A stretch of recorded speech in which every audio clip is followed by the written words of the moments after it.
In this video, I'm turning fellow YouTuber Benny into something rather horrific. And I'll show you the process behind how I made my entry for this year's Edit War. Now, this time around, we can create anything we like as long as it's Halloween themed and uses at least one of the 3 Benny images provided. And I've gone with Benny number 2. So I'm gonna be using this image and I've got a pretty insane idea. Can I pull this off? No idea. But hey, we're gonna have fun trying, hopefully. Or I'll just cry in the corner. Please don't be terrible. Anyway, got my stylus. Let's jump next door, hop into Photoshop and get started. First, I'm gonna fill the background, add some ocean, add some sky, and then blend them together with a mask. Now let's balance the colors so they match. Add a Benny, flip him upside down, and let's pop him in the center. Carefully cut along that inner thigh, and then all the way around to complete the selection. Cut the leg off and do the same for the other one. And Now he's got 2 legs, I'm going to reposition these and make them much closer together. Now let's try a neural filter, turn on Smart Portrait and crank up the surprise. After lots of waiting, ta-da! Now I need tentacles. Lots of tentacles. Well, I got what I asked for, so now I have to rearrange them all. Now let's position them so they wrap around Benny's arms, legs, and, well, everything really. So it's mostly a case of matching the right tentacle with the right limb. Then mask in and out parts of the tentacle so it looks like it's going behind, and I'm going to warp the position of the main tentacle so it wraps around Benny. Let's reveal Benny's face. There we go. Do a bit more masking around the legs. And then puppet warp the tentacles I've added to the background so they look a bit more like they're exploding out of the ocean. And this is a lot of fun. You can see you could bend these all around. Whoa, hey, oh no, too far down. I'm also duplicating certain tentacles and repositioning them elsewhere on the body. And I've also stuck Benny's arm in the background, as if someone's like drowning. Oh, that's cheery. Hello. Now I'm removing Benny's head and cocking this to the side and making a few more adjustments to the warps and the masks. And now I'm going to bend the tentacles in a bit more so they look like they're actually wrapping around Benny's body. Again, more masking. And I'm doing the same thing with the arm, chopping it off and repositioning it so it's tight to his body. Poor Benny, he really has been pulled apart, quite literally. Again, let's contort that hand so it looks pressed against his side. And again, lots more masking and lots more warping. Now I've got to mask that big tentacle so it looks like it's coming out of the ocean. And here I'm trying to be clever by masking the tentacle so it's going through the pocket on Benny's hoodie. Yeah, that's pretty cool. I like that. Followed by more masking.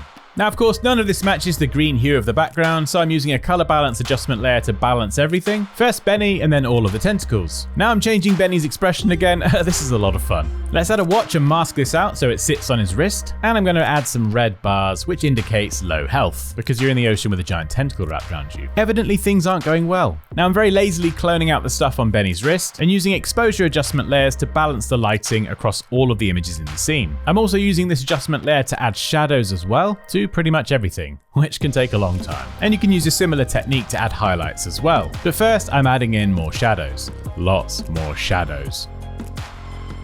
There we go, now it's time for a few highlights around the edges. And if you do muck up your highlights, you've always got edit undo. And when adding shadows and highlights, it's important to think about the position of your subject in relation to any sources of light. Okay, I'm adding more shadows and more highlights. I can't stress enough how long this takes. Oh, I need a cup of tea.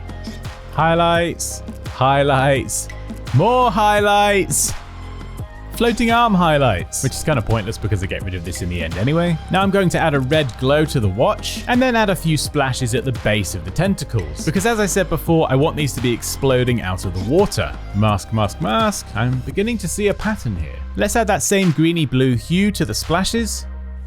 And now I'm going to mask out the hair on this rather bonkers image. And I'm going to use this to make it look like Benny has dripping wet hair. And now I'm just brushing in a bit of atmosphere to the entire scene. Now I'm going to add a giant moon, scale this up and change the blending mode to screen. It's pretty big actually, and it has some nice particles around it as well. Let's add some more shadows to the watch, and now I'm brushing in some highlights so the moon seems like a believable light source. Now I'm removing this top tentacle entirely because it's just coming out of nowhere quite frankly, which doesn't really make sense, and I'm going to use pieces of tentacle to taper this off. I think I just broke Benny's fingers technically. Anyway, let's ruin his jeans as well. There we go, a nice big rip, and let's add a smaller rip as well. Now that was a bit mean, yes, but as recompense I'm going to give him some purple socks, which will match his hoodie quite nicely. Brush, brush, brush. Now I'm going to add a blood drip to his lip and puppet warp this into place, and we'll add a bit of trauma to his head as well.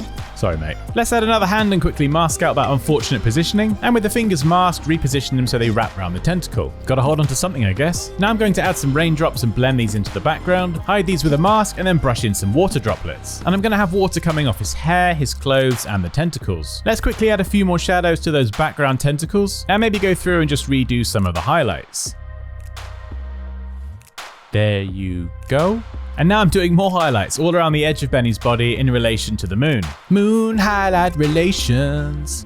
Let's add a few to his right arm there, and refine some of those finger highlights. Add a few jeans crease highlights.